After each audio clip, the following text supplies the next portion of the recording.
मंत्री संजय शिरसाट यांचा मुलगा सिद्धांत शिरसाटवर गंभीर आरोप, मानसिक आणि शारीरिक छळ करून फसवणूक केल्याचा विवाहित महिलेचा दावा। काही वेळातच महिलेने आरोप घेतले मागे।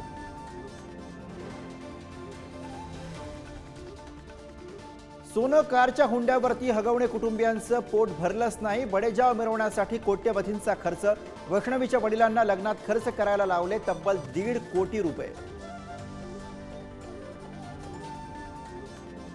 मुंबईमध्ये काल एकाच दिवसात 253 मिलीमीटर पावसाची नोंद। पहिल्याच पावसामध्ये मुंबईची तुंबई, नाले सफाईची कामं न झाल्यानं मुंबई तुंबली, विरोधकांचा आरोप। तर मान्सून वेळेआधी आल्यानं मुंबईत पाणी साचलं, सत्ताधाऱ्यांचं उत्तर।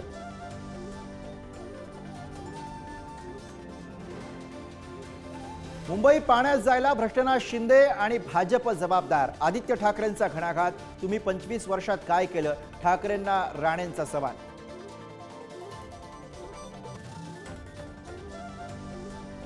राज्यभरात मुसळधार पाऊस, रायगडच्या रोहा तालुक्यामध्ये पावसामुळे भातशेती पाण्यात, अहिल्यानगर जिल्ह्यामध्ये महामार्ग पाण्याखाली, लातूरातही मुसळधार पाऊस, तर मुंबई पुणे द्रुतगती महामार्गावर दाट धुक्याची चादर।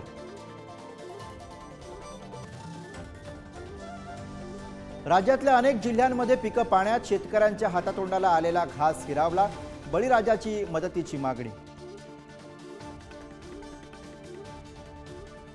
सीबीएसई अभ्यासक्रमात 4थी ते 12वी पर्यंत छत्रपती शिवाजी महाराजांवर फक्त 1 धडा आणि 68 शब्द।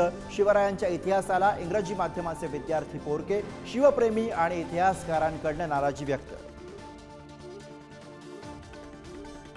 संभाजीनगर पोलिसांकडून उद्योजक संतोष लड्डा यांच्या घरावर दरोडा टाकणाऱ्या दरोडेखोराचा एन्काउंटर। अमोल खोतकर असं दरोडेखोराचं नाव। खोतकरनं गोळीबार केल्यानं स्वसंरक्षणार्थ पोलिसांकडून एन्काउंटर। राज्यात आतापर्यंत कोरोनामुळे 4 रुग्णांचा मृत्यू। राज्यातील सक्रिय रुग्णांची संख्या 278 वर। मुंबईमध्ये सर्वाधिक 35 कोरोना बाधित।